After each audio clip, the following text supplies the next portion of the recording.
Hello and welcome to this episode of Speak PR. It's a little bit of a special issue where actually I'm being interviewed. Scott Stockdale, who has a podcast called Entrepreneurs Can Party, kindly invited me to share some of my life story as an entrepreneur for over 25 years of starting businesses in Asia and now the UK. So instead of a PR talk, I'm going to actually share some experiences that I've had about businesses and running businesses in the UK, Singapore and China, and my experiences of how I even got into public relations. So I'm going to turn over the mic to Scott, who in turn interviews me. I hope you enjoy this.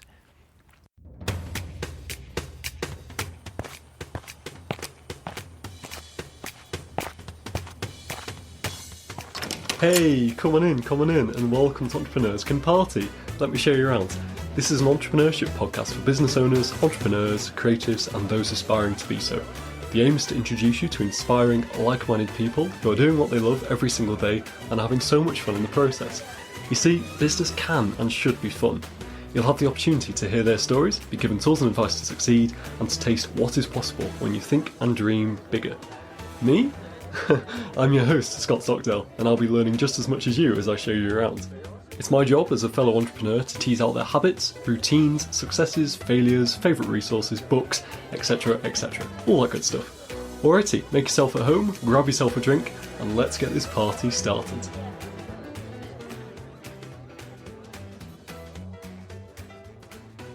Hey, welcome to episode 68 of Entrepreneurs Can Party. I'm your host, Scott, and on today's episode I am joined by Jim James.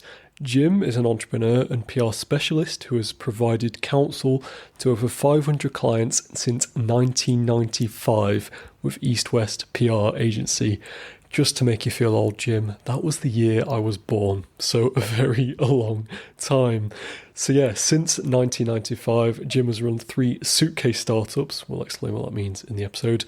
And it started when he flew to Singapore at age 28 to start a business he had never run before. In 2006, he started one of several businesses in Beijing, and in 2020, he returned to the UK to build an international agency without any employees. His team of on-demand professionals operate remotely from all over the world. Now, Jim's knowledge and experience oozes during our chat, particularly when it comes to practical business development tips. In our wide-ranging conversation, we discuss how Jim learned Mandarin Chinese, which is something I'm currently learning as well, why he decided to set up shop in Singapore, leaving 20% of your assets at home when you move abroad, and so much more. So without further ado, I am delighted to be able to welcome you to the wonderful Jim James.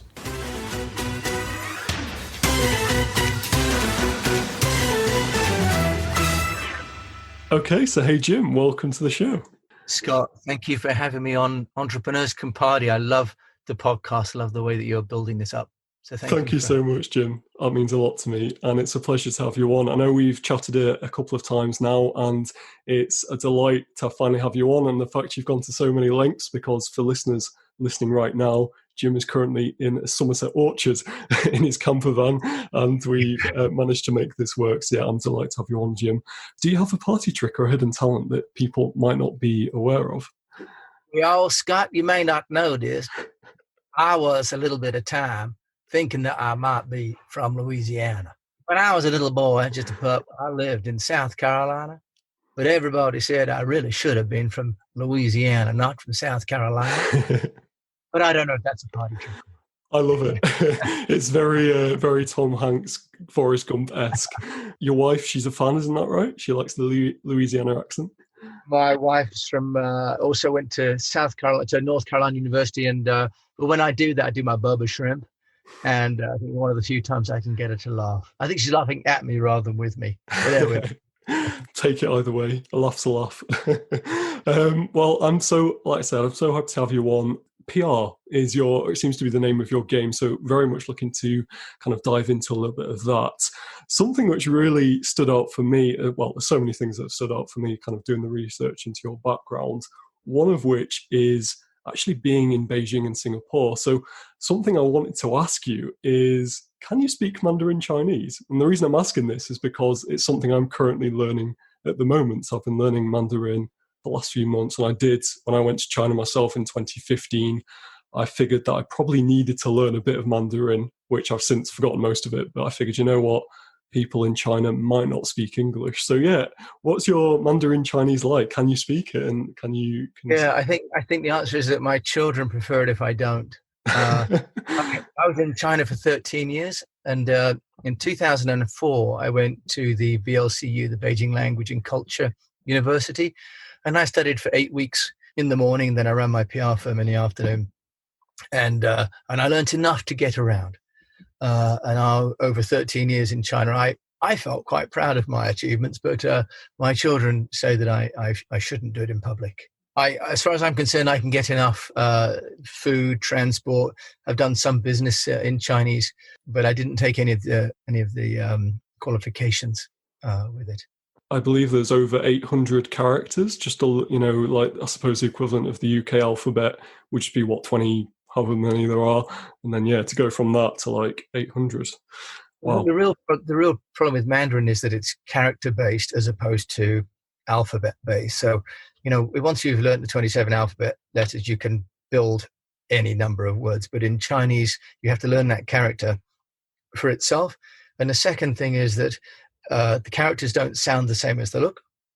And the third element is that two characters together can mean different things than a standalone. So my favorite is huo, which means fire, and tui, which means leg.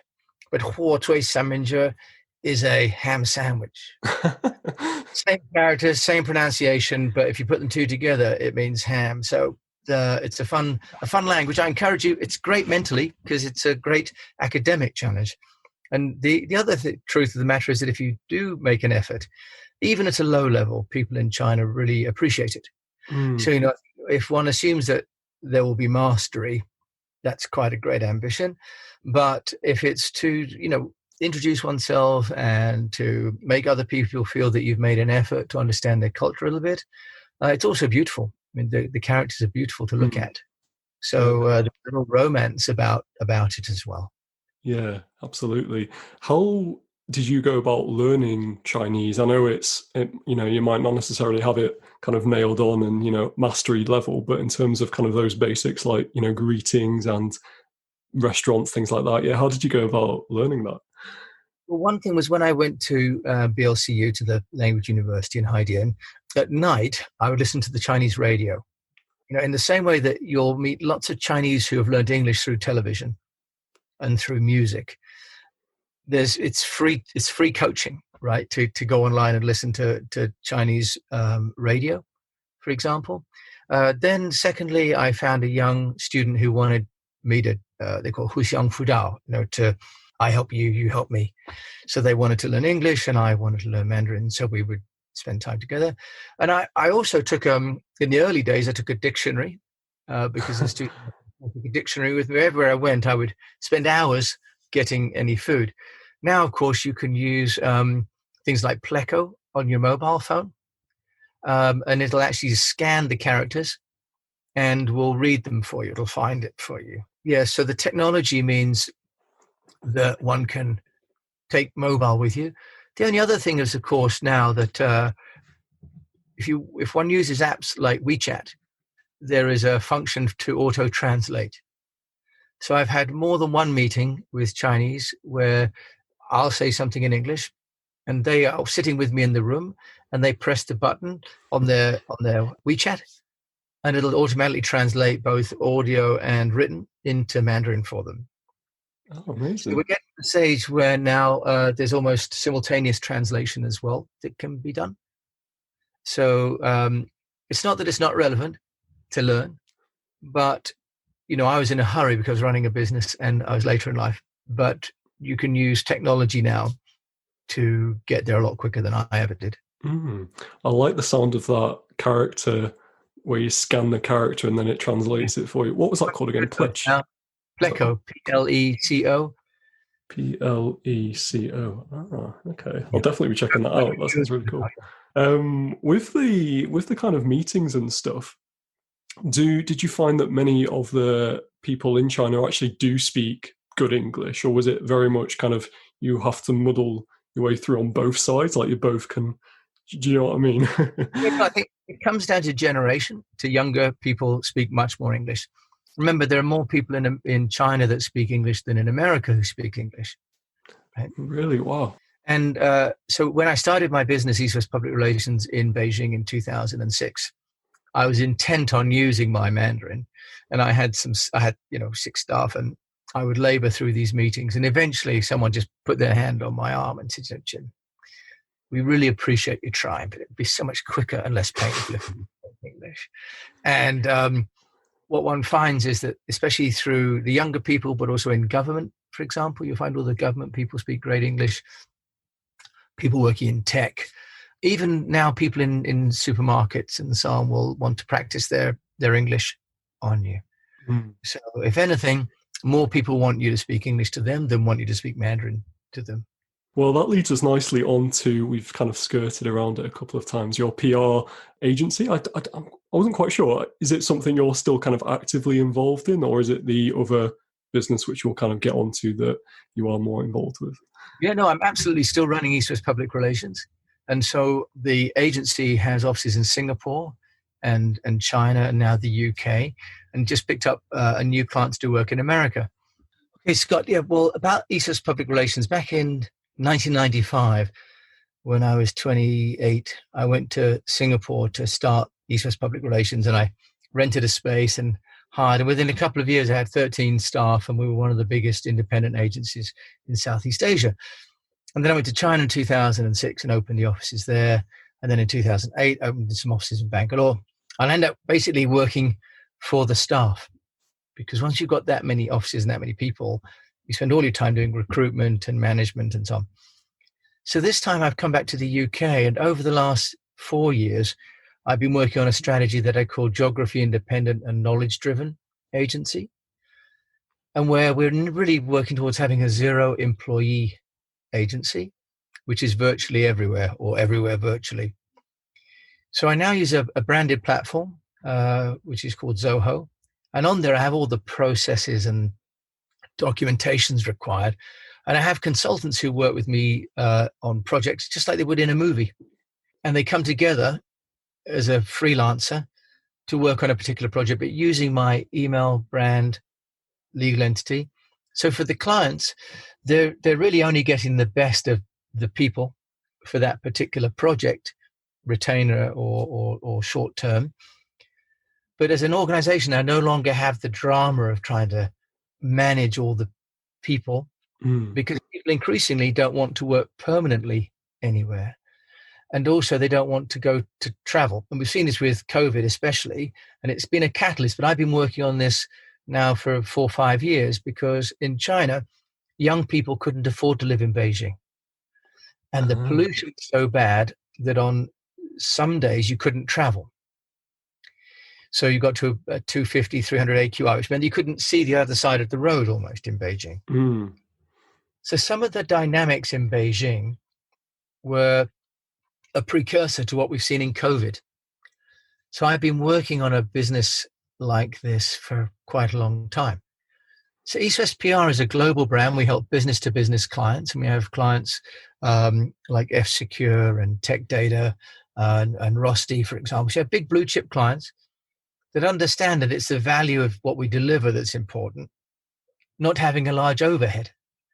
Because also when you have an agency with a lot of staff, what happens is that when the client comes in, the consultant who has the most bandwidth is allocated to that project. Not necessarily the client gets the consultant who's the best qualified.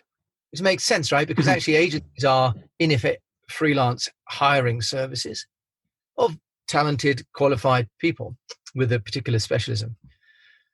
So by having this really almost Uber style model or an Airbnb model for PR, we can still assure the client of quality, delivery, but what they're going to get is the consultant that really is best appropriate, but is also motivated financially to do great work, because they don't have a salary and a job and a desk, regardless of how they behave on that client.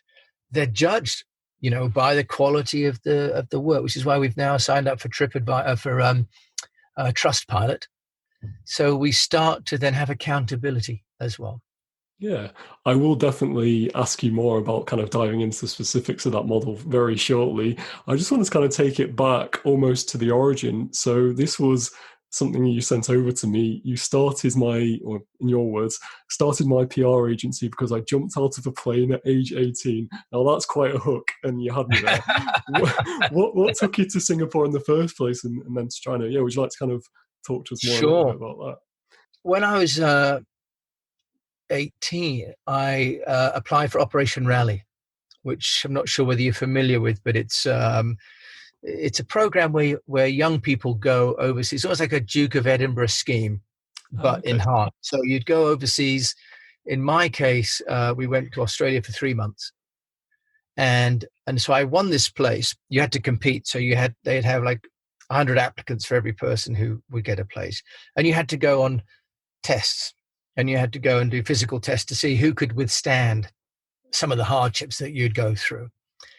So I got a place, which was fantastic, because you apply and then you go and do a hard weekend. And, by the end of the weekend, sort of 10% of us were left.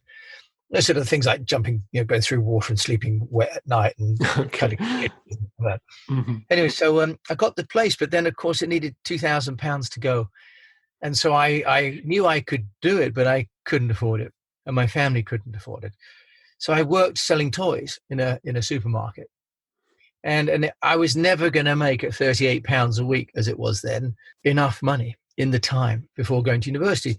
So it occurred to me I would do something that I was afraid of, that other people were afraid of, that might generate some sponsorship. So I decided to jump out of an aeroplane, tackle my fear of heights, and also raise some money. As a result of going around to everyone else in the shop floor, called Riceman's at the time, and asking everyone to donate, I raised £1,000 from what was in effect an afternoon of jumping out of an aeroplane. Much more lucrative than selling toys.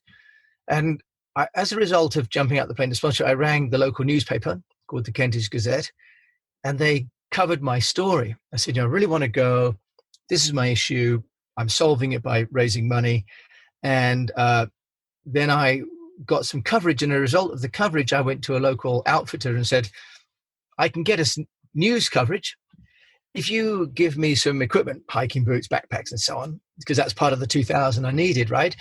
I said, then I can get you some coverage in a newspaper. So this local store said, sounds like a good deal. So I got the kit and got this local Kentish Gazette newspaper photographer to come down to the store and show me with all my things, and the store manager got interviewed. So as a result of this completely, amateurish and impromptu 18-year-old attempt to raise some money for what I really wanted to do, I managed to make my money. And I also, actually, I never knew anyone who did anything like this. My parents were academics and social workers. But, within 3 months, I'd managed to accomplish the task. And then a big company said, oh, this is quite an interesting story, we'll give you some money as well. As a result of solving problems, really, I didn't think I could do PR. It just was, how do I get money, do something interesting? How do I make someone else think that's interesting? People found it interesting because as a young guy tackling a problem, being proactive and so on, right? Went to Singapore at the age of 24 from Manchester and just thought, wow, this is amazing. So 1995, I decided I would leave England and go and set up in Singapore. Now that was part one of a 40-minute, and as you know, I keep everything to 20 minutes. So I've chopped this into two. And in the second half, I talk about some of the learnings of starting the business in Singapore, how I managed cash flow, and then how I decided to go to China to start East West PR and then get involved with importing Morgan sports cars to China. So that's the end of this half of the interview with Scott Stockdale, and there'll be another half coming right afterwards.